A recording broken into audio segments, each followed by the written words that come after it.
Hello, friends. Today we're going to talk about the close, the many, and the powerful, and how they all affect us. Let's get into it.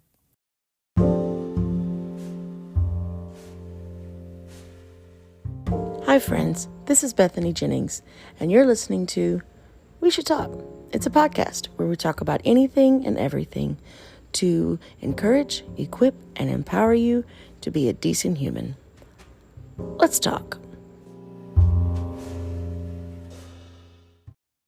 Okay, so a lot of today's episode is going to be inspired by a book that I am reading, and it's actually a very popular book called Atomic Habits. But in reading this specific chapter of the book, I don't actually know what the chapter is called, but in reading this specific chapter of the book, it sparked a thought about how this same concept applies to Christianity, how it applies to really all of life, but how it applies, I was thinking, to Christians, and especially those coming into Christianity or those looking to develop their relationship with God. So let's talk about it. So obviously the book is about habits, and it's talking about the way to form habits and keep habits and those kinds of things. But so much of habits, all of habits really, has to do with how a person thinks and processes things and how our mind works. So that being said, who you are as a person is adjustable. Believe it or not, you're not just born this way and you're stuck. Really, most of what we are as humans is partially nature and partially nurture. So nature being the quote unquote, I was born this way thing. So your chemical, biological makeup, that would be nature, right? How you were born, how you were formed, your genetics, those kinds of things. But also, the other portion of who we are is nurture, how we're raised, the people around us that affect us, how our parents play a role in our development, how our friends play a role in our choices, our teachers, our spiritual guidance, our any of that. Nurture, how we are taken care of, how we are molded and formed by our environment plays a role in who we are as people and the things that we consider normal. So that being said, we're going to talk about not necessarily the nature portion. A lot of episodes have been, brain chemicals and that kind of stuff.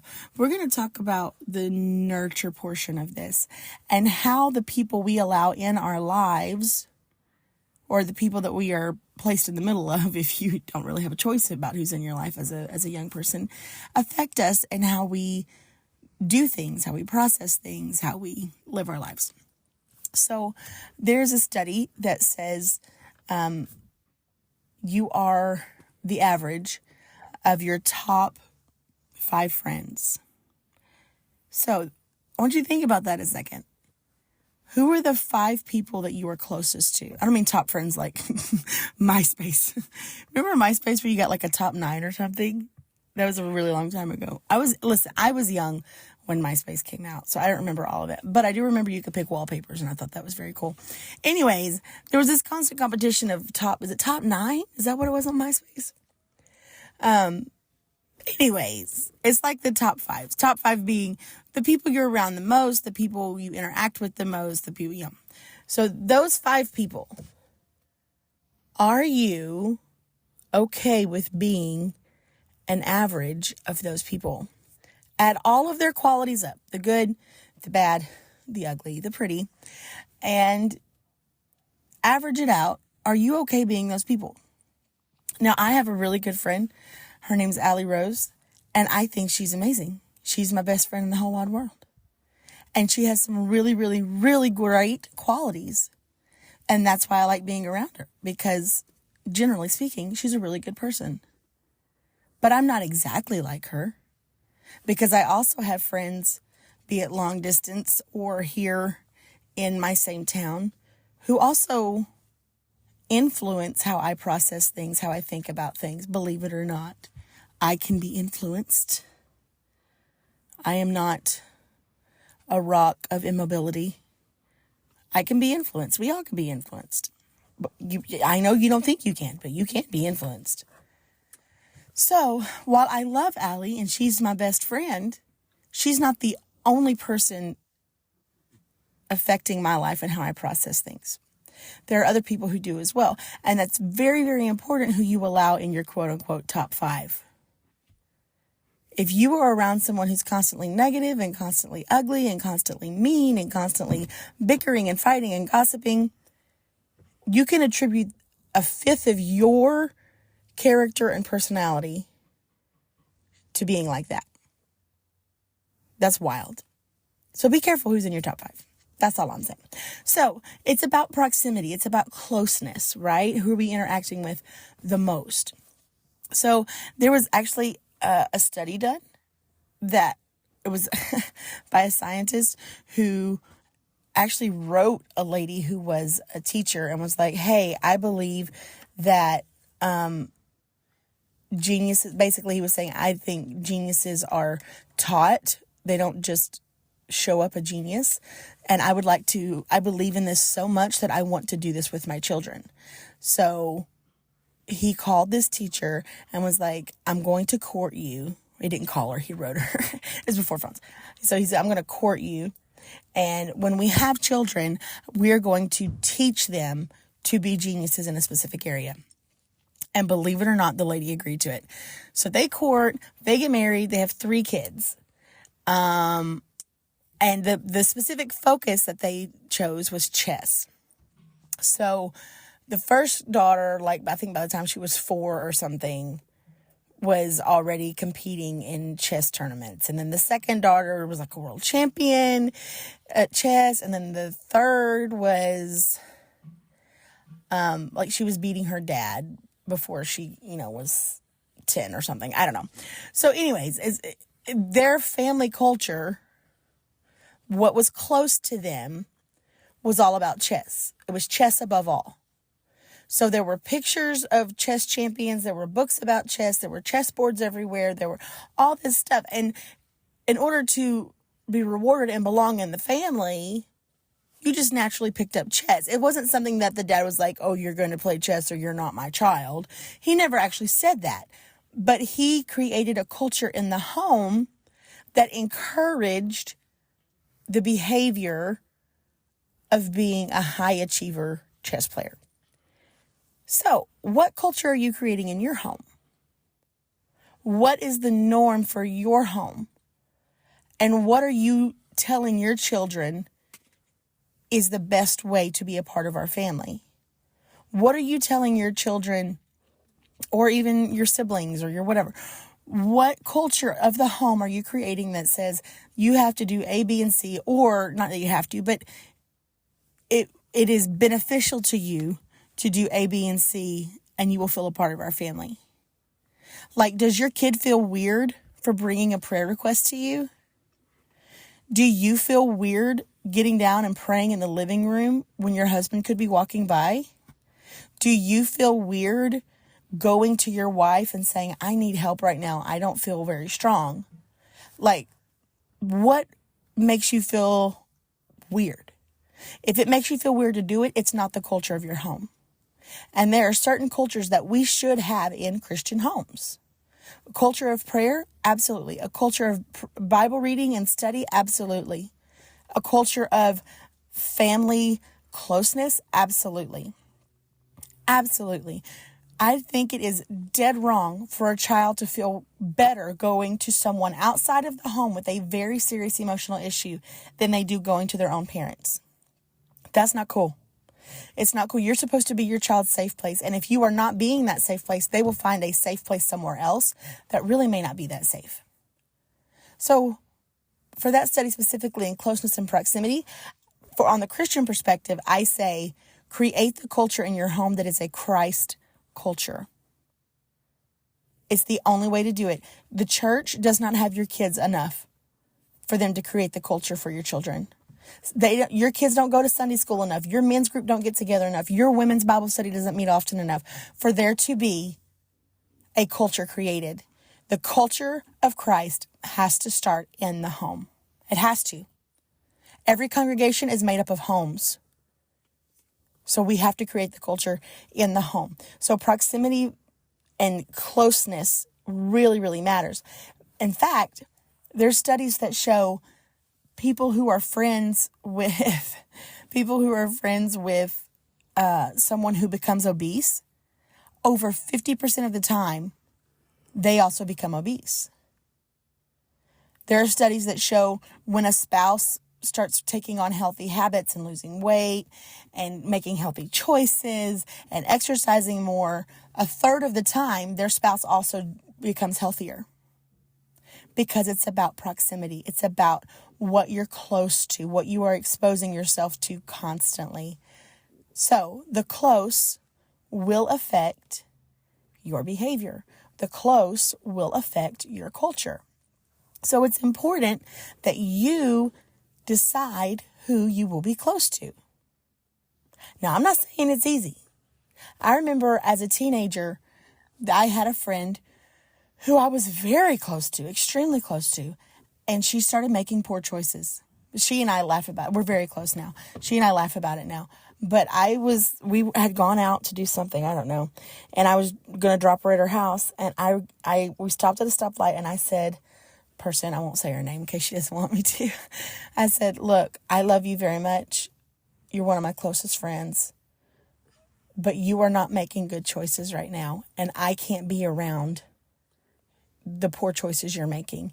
So at what point you decide to make good choices and you decide to live a life that matches up with where I'm going, I am more than happy to be your friend. Until then, I'm going to back off. I'll be praying for you. I still love you, but I cannot hang out with you as much as I have been. I said what I said. And you know what she said? You don't think I'm spiritual enough? And I said, unfortunately, no. I don't think you're making good Christian decisions.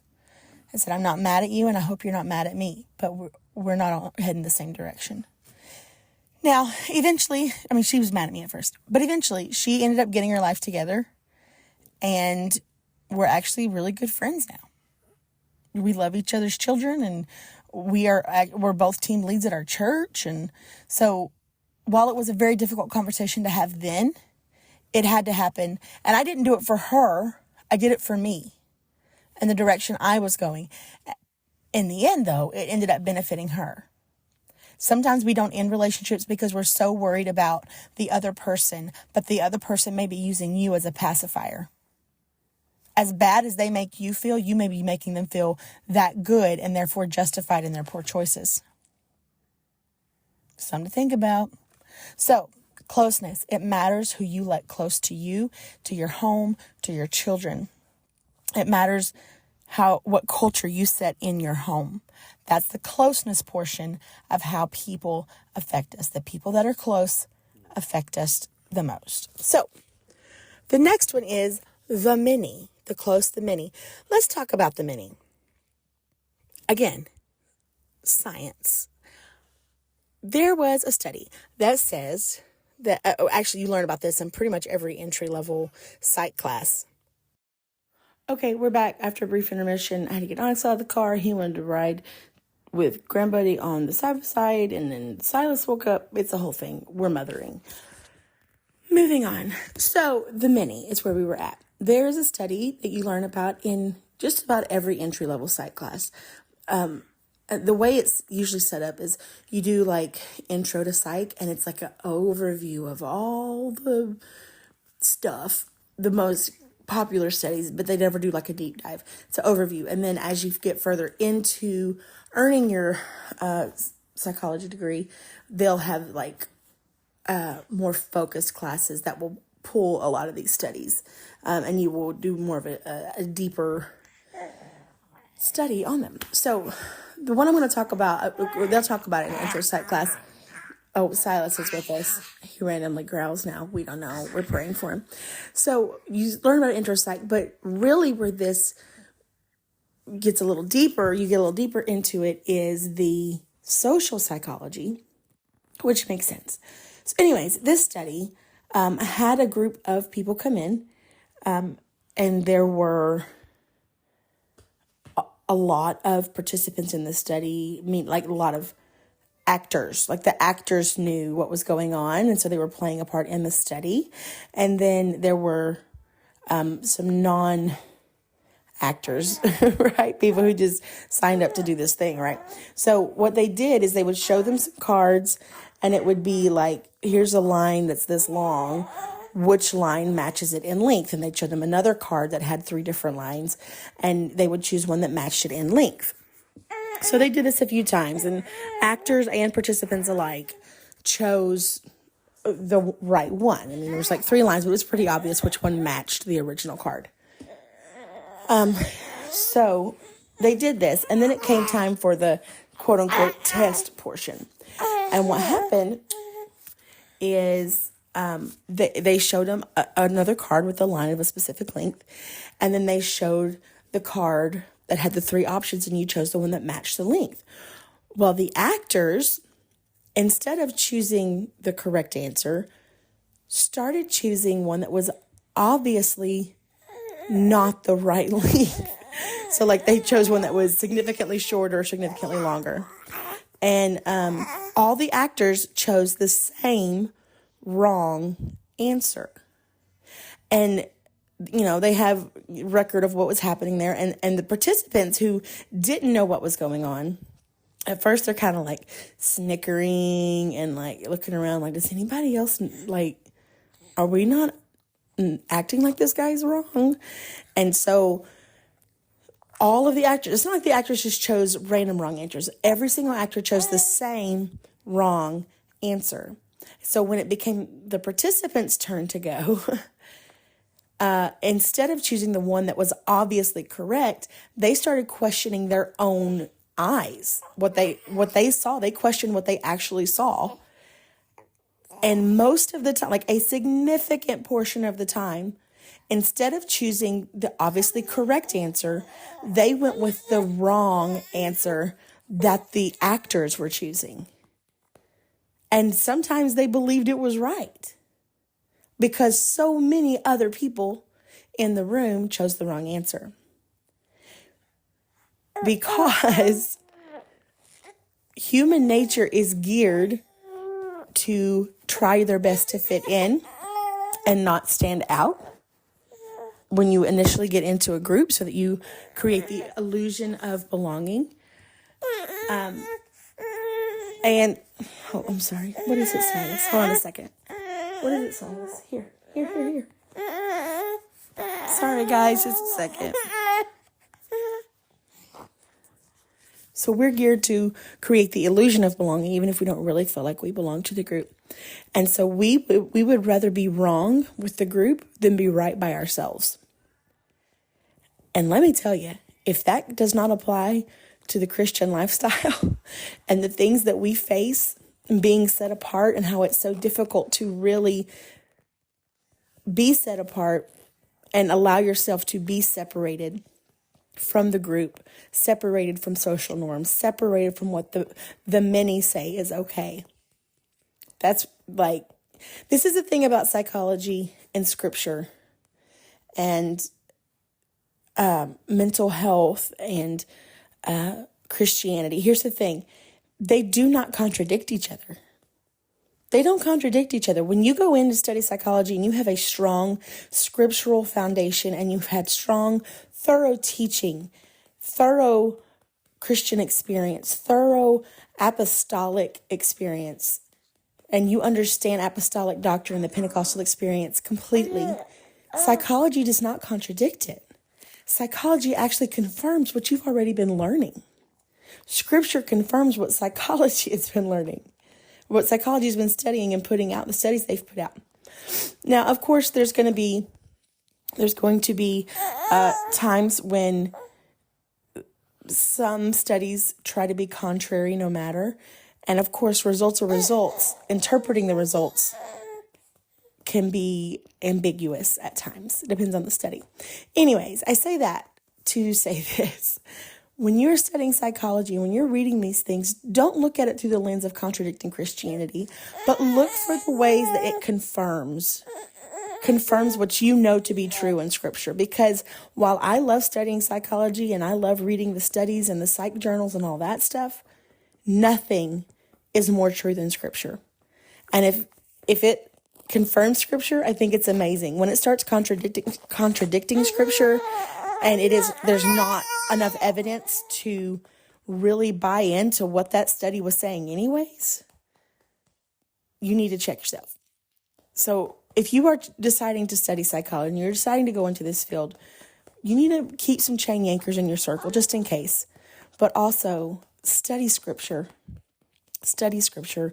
Continue studying Scripture when you start studying psych. Anyways, that's a different episode maybe.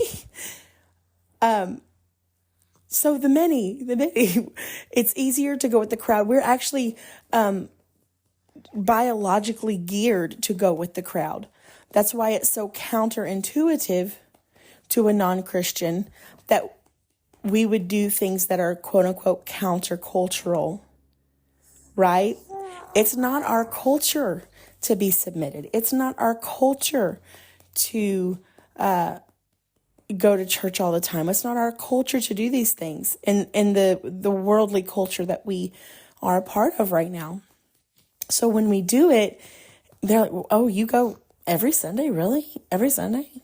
You do? Oh, you go to in the middle of the week too? Oh, like we've all had that conversation before. So, it matters again who you are in the room with. So if you're in a group of a lot of people who are establishing the norm of submission and choosing the right way to live consistently, you're not going to question what you know to be right. The problem is when you see a lot of people choosing the wrong answer, you start to question your own judgment. And that's why it's extremely important that we remember that God's ways are higher than ours. His understanding is beyond ours. And while it may not make sense to do something in the moment, knowing what Scripture says and knowing that God is all-knowing, understanding that He knows better than us and that He has put spiritual guidance in our life, we have to trust that and follow it, even if it's countercultural, because He knows what's best, and He's always working things for the good of those that love and serve Him. So, the many, the close, the many, and the powerful. You want to hear something crazy? As soon as you want your pappy, buddy? Here. There's your pappy. Here's your pappy. Sorry, friends. I'm just momming over here. As soon as we start fitting in with the many, we start wanting to stand out. Isn't that weird? Isn't that true? So we fit in with the many, and then we want to be powerful. Our, especially Western culture, is we want partner, or we want president, or we want awards, or we want prestige, or we want to be set apart from our peers. Why is that? Well, historically speaking, the more powerful you were, the more resources you had. There was actually, in the Mayan culture, I believe, when did I learn about this? I think I learned about this when I was touring Mayan ruins many moons ago. Anyways, in the Mayan culture, they thought that a specific family or a specific group of people were gods, and they would worship them. They thought they were gods because they lived longer than the rest of the people. They lived longer than the rest of the Mayans, and they, like, a significant amount longer, like double the lifespan. And so they thought they were gods. But here's why they were living longer. Because all the people would sacrifice their best food to this group of people, thinking they were gods. All of these people would sacrifice their best animals. These people would sacrifice the best water, the best fruits, the best of the best of the best of the best. went to this group of people that they thought were gods. So these people got better medical attention. They got better nutrition. They got better location in their village. They got better sleeping arrangements. They got better things. So because they got better things, they lived longer. Well, because they lived longer, they thought they were gods. Well, because they were gods, they kept giving them the best of the best. So, historically speaking, we are programmed, and biologically speaking, we are programmed to think that the more powerful we are, the more resources we will have, and the better chance of survival we will have. Better resources, that can mean better nutrition, better food, access to that. It could also mean access to more mating opportunities, even in the animal kingdom, because you want your biological line to continue. And so if you have more power, more prestige, you will have that opportunity. So we are kind of geared towards that because of our history, the history of humanity. And if you look at it, they're not always wrong. There's a reason the concept has stuck around, and we are wired to think that way. So the powerful affect how we behave and the decisions that we make. So it's going to be extremely important that you don't give power to things that are going to induce poor decision-making skills, that it's going to encourage poor behavior. What are you giving power? Who are you giving power in your life? Who is affecting your decisions? Who is affecting your behavior? Who is affecting your family dynamic? Who is affecting your life? Whatever you give power is what's going to affect you as a person. So this has been sort of brief. Actually, I don't even know how long this episode is. It's definitely not in depth, but it's something to think about. Who are you letting close to you? Who is the many that you're allowing in your life? And who are you giving power in your life? This is going to affect your decision-making skills. If you do not understand, I just keep making bad choices, and I feel like my life, no matter what I do, it's going down, and no matter what I do, life isn't going my way. Well, believe it or not, you do have some control over your life. You are making the decision to do whatever you're doing every day. But you need to program yourself. You need to reprogram yourself in some instances to make good choices every day, to choose the right people to be around every day, to set the Christ culture of your home. It's very, very important. So think about this, pray about it, let the Lord work on you, pray for discernment. Of all the spiritual gifts, I feel like discernment is the most important, because without it, it's really hard to operate in any of the other gifts. So pray that the Lord gives you discernment to see, okay, who needs to be close to you. That the Lord opens your eyes and gives you discernment to see what culture you are setting and how to get wisdom to fix the culture of your home. Pray that the Lord can position you and give you the wherewithal to see the many in your life, the environment that you are in on a large scale, and that He gives you discernment on what you are giving power in your life. So, this is important. This is important. The close, your home, the many, whoever you are allowing on the fringe parts of your life, all the people, the likes, the social media, all of that, when you are on that constantly, that's the many for you. They're setting your decision-making skills.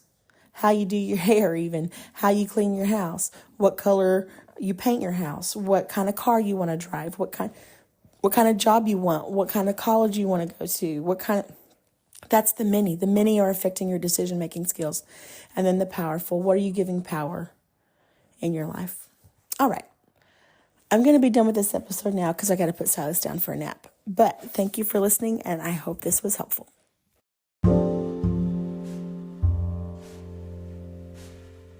Well, that was fun.